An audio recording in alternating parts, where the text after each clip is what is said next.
Le Journal de la Ville, le premier magazine de l'information provinciale.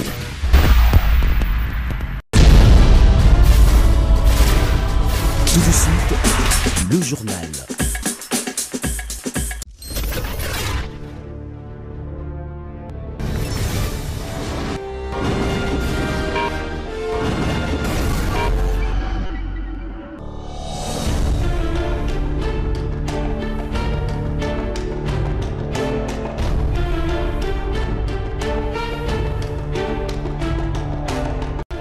Mesdames et messieurs, merci de faire confiance au Journal de la Ville et tout de suite les sommaires. L'intersyndicale des syndicats des enseignants du ministère de l'Éducation nationale et Nouvelle Citoyenneté exige au gouvernement de la République les paiements dans un bref délai de tous les dossiers relatifs aux évaluations certificatives et la régularisation d'ici la fin du mois de juin 2025 de tous les litiges relatifs aux engagements des Bibois. C'est dans une déclaration tenue ce mardi 24 juin 2025 à son siège à Kinshasa. C'est tout pour les sommaires, mesdames et messieurs. Encore une fois, bienvenue dans ce journal.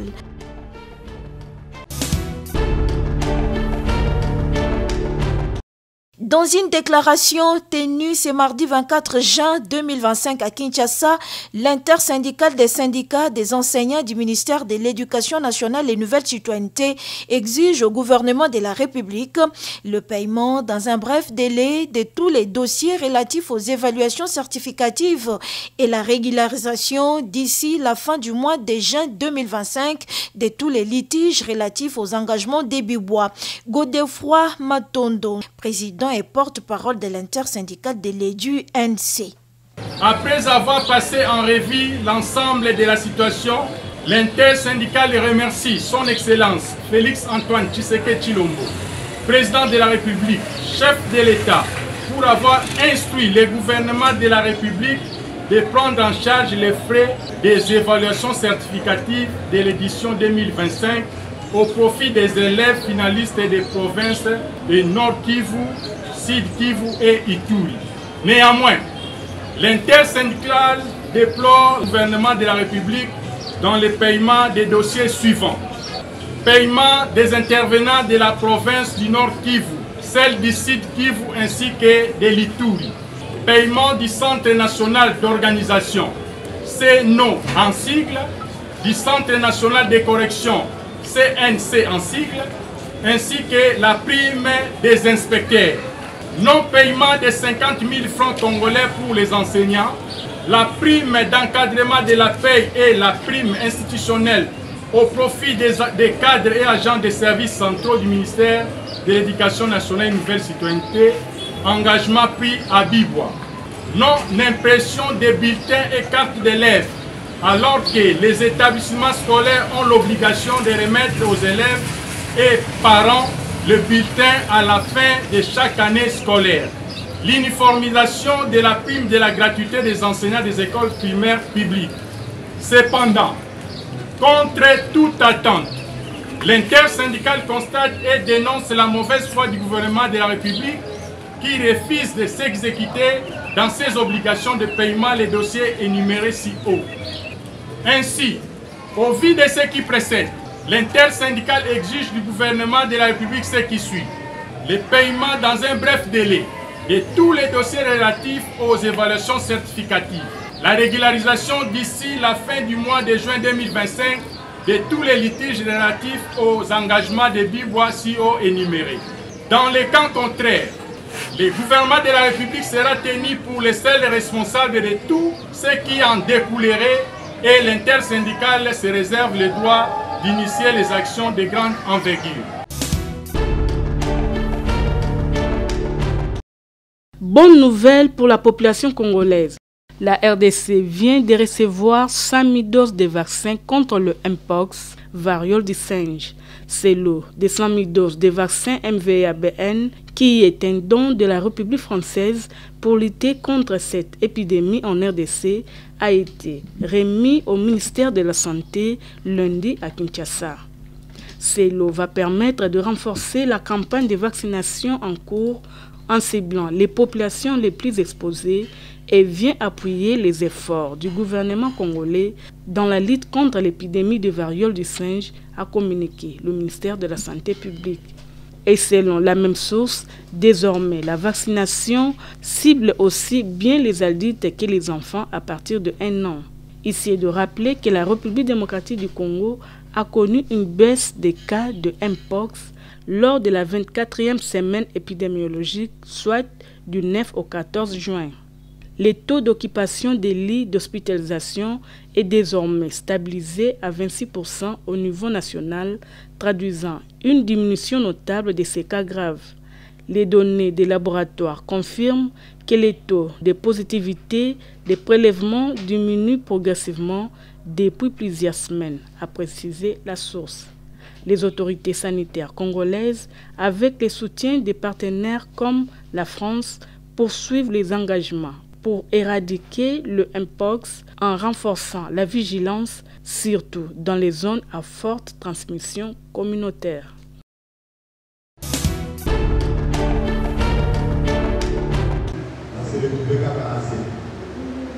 Droit en santé sexuelle et reproductive, s'informer et agir, thème de la campagne menée par les réseaux des journalistes pour la santé sexuelle et reproductive, RJCCR, dans les universités de la République démocratique du Congo, en collaboration avec le Programme national de la santé des adolescents, le Centre des jeunes Sidiki Koulibaly, avec l'appui des MSI, Maristop RDC. Et c'est samedi 21 juin 2025, c'était le tour des étudiants de l'université Belcampus Limité. Les jeunes doivent s'informer en santé sexuelle et reproductive et adopter un comportement responsable en la matière. Question d'éviter les avortements clandestins, insistent les organisateurs. Nous sommes aujourd'hui venus pour montrer aux jeunes qu'ils peuvent se protéger et prévenir les grossesses. Nous les avons montré que dans le milieu universitaire, par exemple à l'université de Kinshasa, il y a un centre de jeunes qui existe, qui offre les méthodes de prévention des grossesses gratuitement. Mais pas seulement ça, mais qui donne également les informations fiables à ces jeunes de savoir quoi prendre comme contraception ou contraceptif et quand le prendre. Nous avons essayé de donner beaucoup d'informations sur ces différents problèmes, quelles sont leurs causes, leurs facteurs favorisants et comment les adolescents doivent faire face à ces problèmes. En organisant cette campagne en milieu universitaire, le RJCCR et ses collaborateurs ainsi que son partenaire veulent informer les étudiants sur les enjeux juridiques, sanitaires, socio-culturels liés aux droits de la santé sexuelle et reproductive et briser le silence. Nous considérons que la jeunesse, c'est cette catégorie des personnes qui est vraiment active concernant la sexualité. Et ce domaine qui est considéré comme un tabou pour plusieurs personnes, nous avons accepté de briser le silence, approcher la jeunesse, approcher les étudiants pour leur donner une bonne information, leur communiquer sur comment est-ce qu'elles doivent prendre soin de leur sexualité pour éviter justement tout ce qui peut ne pas être en leur faveur dans leur vie. La campagne Droit en santé sexuelle et reproductive, s'informer et agir s'inscrit dans le cadre de la sensibilisation des étudiants en sciences de l'information et de la communication des différentes universités à travers le pays.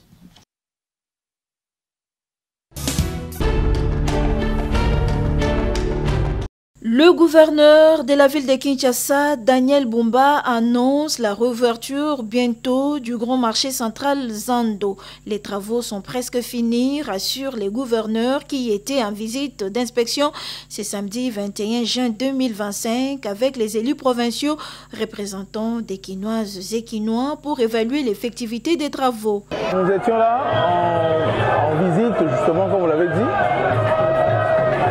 pour faire un état de lieu de la situation à marché central. Vous avez une représentation quinoise et vous allez bon en sommet provincial à Kinshasa. Parce que Zandu, vous voyez que Zali, préoccupation, il y a quinoa nyonso. Et Oumeli, mingi et on fait toya toyeba premier zalia na instruction ya tata mokonzi mboka son excellence Félix Antoine Tshisekedi Tshilombo on a d'aller se soucier dans le quotidien bakino et comprenant que Zandu ils ont un rôle moko fonctionnel ya makasi pour la ville de Kinshasa les toya qui tout le monde tu constater que Misala et Salami ça fait déjà 3 ans mais tu as quand même impulsion pour pousse quand même en que bien entrepreneur avec ce Salami na oyo et tirer salama avec ce que ils ont 5000 étals faut voir qui ça il faut voir ça là bâche à eau il faut voir ça là fosse septique il faut voir ça là forage alors babilo réunion soana à lobby à aussi sango dans 3 mois alors nous pensons que après 3 mois ce qui ça na nyoso et sili na dynamique tout ça là pour que eloko yo ezali important pour le fonctionnement via Kinshasa et au Kabongo kozala opérationnel. Donc bana Kinshasa, papa ou maman, boza mutema rokita, tu allez bousculer, tu as simanango pour que les gens nabino ezala bongo opérationnel. Et ceux qui sont de opérationnel, des ordres de bébé toujours un peu tout le marché central et on peut goza fin. Une bonne nouvelle pour les vendeuses et vendeurs, commerçantes et commerçants du gros marché.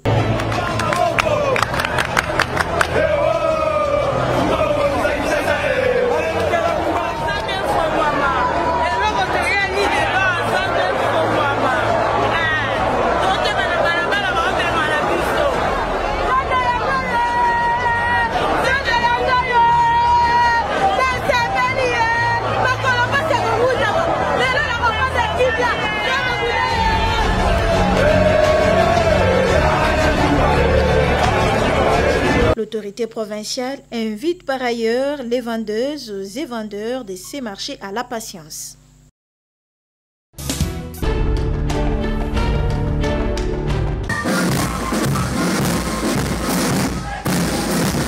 Le mot d'ordre donné par Papa Simon Kimbangu Kiangani, représentant légal de l'église kimbanguiste aux flûtistes et surveillants kimbanguistes du monde entier, c'est lui d'organiser une collecte de fonds appelée communément Tintani dans tous les paroisses kimbanguistes pour le préparatif de la journée du 8 juillet, date marquant la commémoration de la mort de Papa Joseph Dianguindan Koutima, a été respectée. Les dimanches 22 juin 2025, en la paroisse de Lukunga, un culte spécial a été célébré quant à ceux en présence de plusieurs autorités de cette église, notamment les membres du collège, le pasteur communal d'Engaliema, pasteur Waïta Waïta Blaise et les sectionnaires de Lukunga.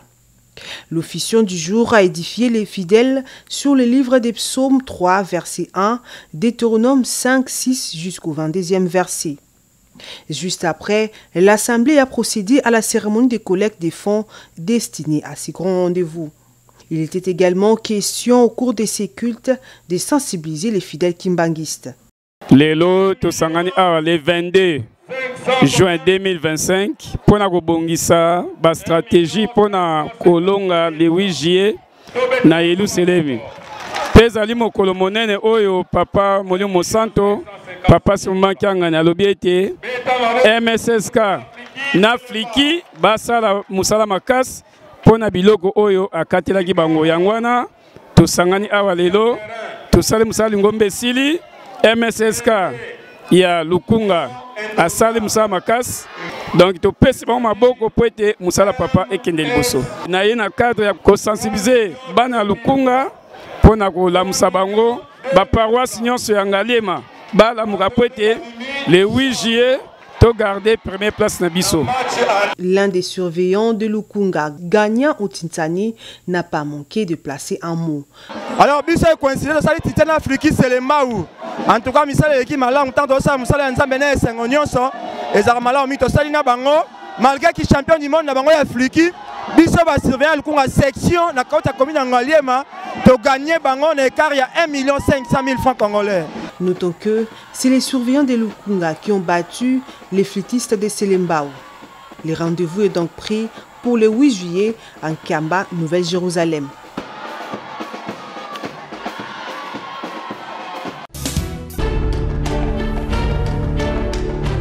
Considérée comme une pépinière de l'intelligentsia congolais, la ville principale de la province du Kwilu, Kikwit, ne cesse d'attirer l'attention de plusieurs touristes. C'est dans cette belle et magnifique ville que le monument de l'artiste congolais et patron du groupe Victoria Eleison, Jean Moubiala alias King Kester Emenea, est érigé, plus précisément sur l'avenue des Universités. Un tronçon désormais rebaptisé King Kester. Véritable lieu du tourisme, photos et vidéos y sont prises, de quoi garder de bons souvenirs.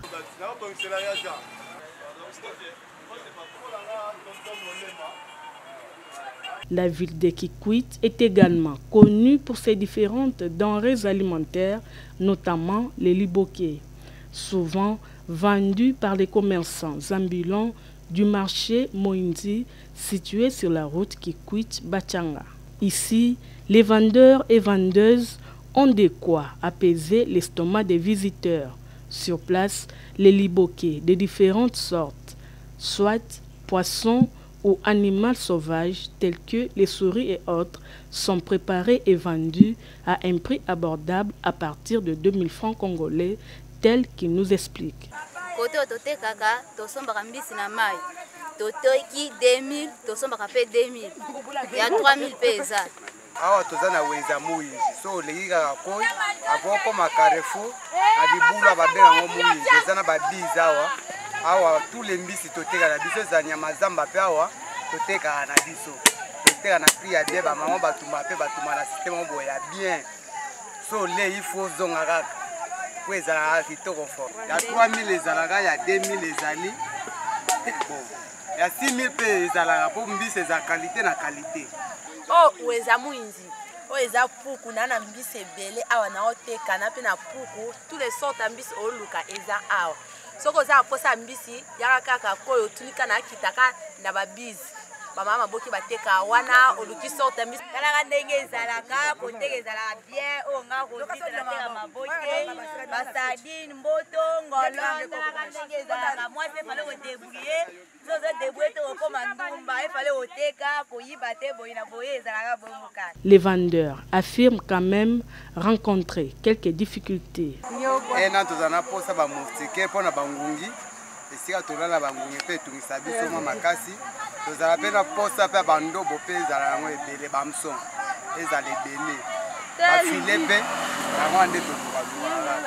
Située sur la rivière Kwilu, la ville de Kikwit est reliée à Kinshasa par la route nationale numéro 1 à l'ouest et aux deux Kasaï à l'est.